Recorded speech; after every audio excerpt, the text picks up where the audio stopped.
Hi everyone, it's Mari for Honeybee Stamps. I'm going to be creating this card for you today using the beautiful Lovely Layers poinsettia. This was a die set that was released, I believe, last year at Christmas time. It is so stunning. I love it. It's still one of my all-time favorite Honeybee Stamps Lovely Layers. I've die cut it out of white cardstock and I'm going to do some ink blending on the white cardstock here. I am using Pink Fresh inks for this, and I will list in the description box below all of the different inks that I am using. I wanted to start the base for each one of the different layers with this really kind of light pink. I think this is called Cherry Blossom, but like I said, I will list all of these different colors in the description box below, but really any kind of light tone of kind of a corally pink would do the trick if you wanted to create a color very similar to this if you don't have the specific color. And so I'm just going in with my blending brush and just using that clockwise and counterclockwise motion to go ahead and add the ink on. And I am going to layer another color on top of this, so I'm not worried about this being solid at all. I just want there to be just this really nice light layer of pink. Now this next color that I'm going to be using is kind of almost like a little bit of a deep pinky red. It's really, really pretty. It's called Mulberry Bush and it's really, really gorgeous. I think it's one of the newer Pink Fresh colors. And so I'm just going to go in with my Altenew blending brush here and go ahead and add some ink on. And you can just see how that's just going to add that really dramatic edge to these different petals of the poinsettia plant. So it's really gorgeous. And I wanted to retain some of that light base. I am going to eventually go over this with an even darker color, but for now I was thinking it was just going to be this. And so I just wanted to make sure that I left that lighter area in the center. And then for this little centerpiece here, just leaving some of the tips that really that lighter pinky corally blush color. So adding that to all of the edges and just retaining that nice lighter portion in the center. So I'm just going to do the exact same thing here with this last piece, the largest layer, and this will be the base layer. Now you will notice if you're die cutting these or as you're watching, you can see some of the areas have the embossed lines on them. Those are going to be the petals that show, and then the ones that are just flat will have a layer on top of them, so you won't really see the most part of that. Now I am going to go in with, I believe this is called Eucalyptus for the leaves. I did die cut 2 leaves to start off with, but I think I end up die cutting another leaf to add into my poinsettia. When I go to assemble it, I realize, I think I want another one of these. So I did die cut out a 3rd one and do the ink blending on it as well. This is Lush Forest. This, I think, is my new favorite green ink. It is gorgeous. It is so deep. It's almost like it has a blue base to it, I would say. It is really, really pretty. It's just a most stunning, deep, almost like a jewel tone green. It's gorgeous, and you can just see how nice and dramatic that makes those leaves look.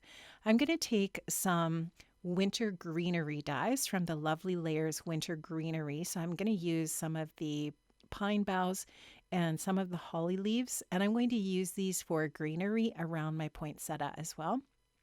So I'm using that color there that you saw. I think it was maybe the spruce tree. And now I'm going in with Spanish moss for the holly leaves, which is just a really change in color. I'm actually going to go over those a little bit later too with a darker green. Now I'm going to go in with some distress inks, and this is the pine cone that's part of the Winter Greenery die set. That Winter Greenery die set is amazing. It is so fantastic for creating some really, really pretty wintry bouquets.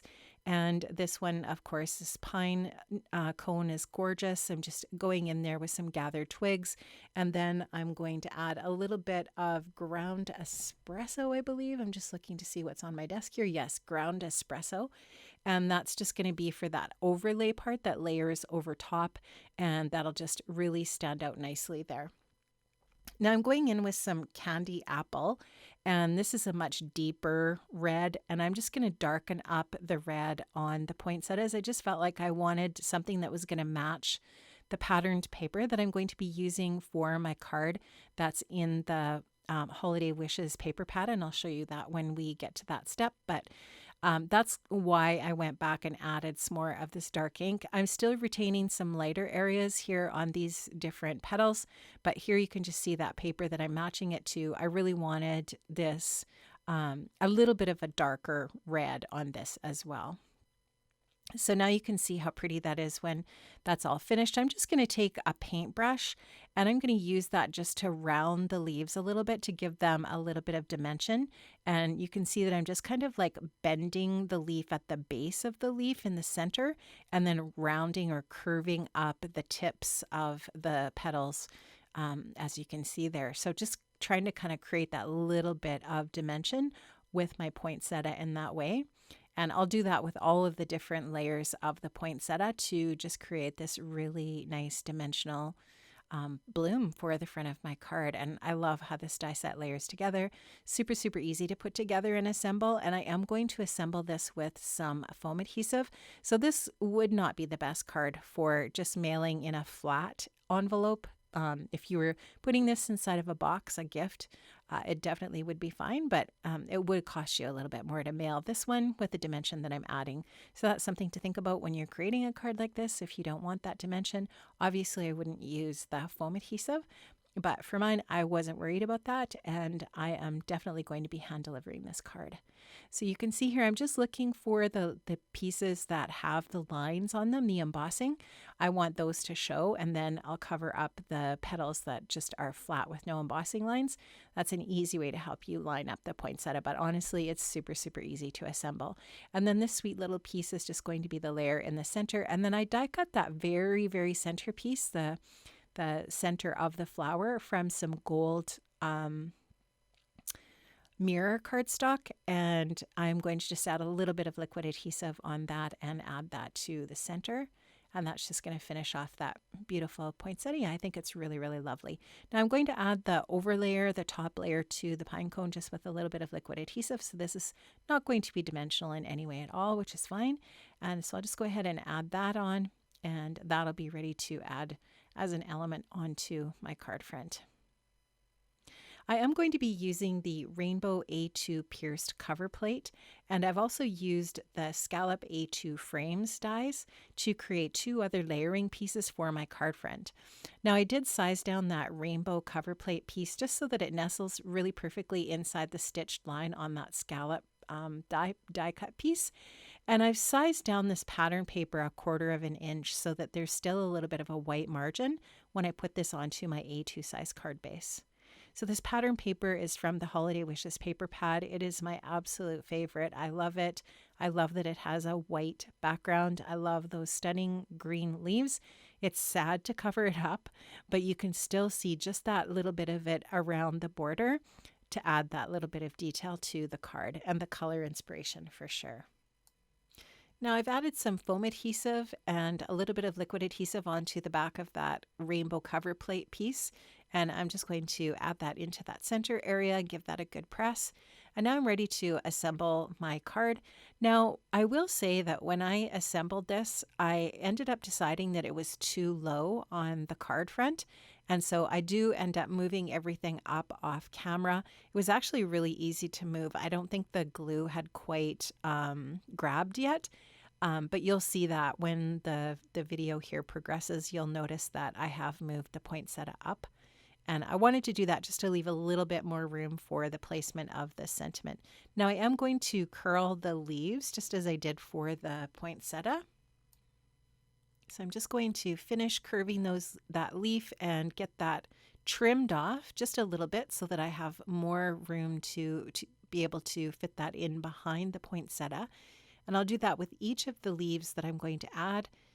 And I'm just using my liquid adhesive just to stick these in under and get them placed. You can just see how nice the variation of that ink blending looks on the leaves and the other elements as well.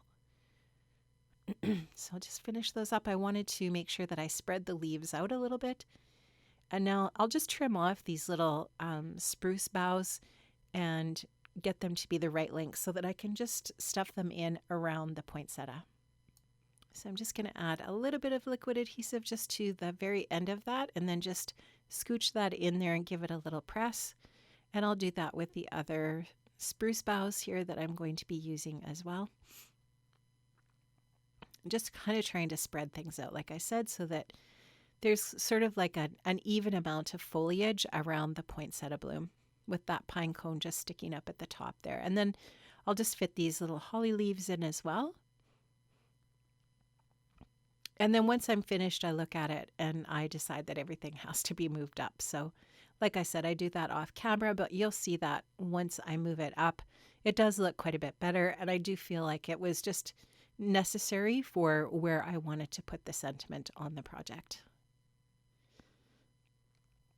Now, I did use a sentiment from the Pine and Berry centerpiece set.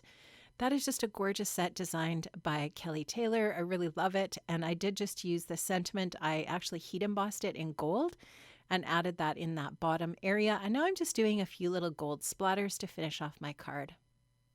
I just really like that little bit of sparkle that this adds to the project, and it looks really nice against the red and the green tones. Thank you so much for joining me today, friends. I hope you were inspired by my project today. Make sure you check out the description box below where I have all of the different products that I have used linked up. Make sure that you like this video if you enjoyed it and subscribe to the channel. Have an amazing day, friends, and happy holidays. Bye-bye.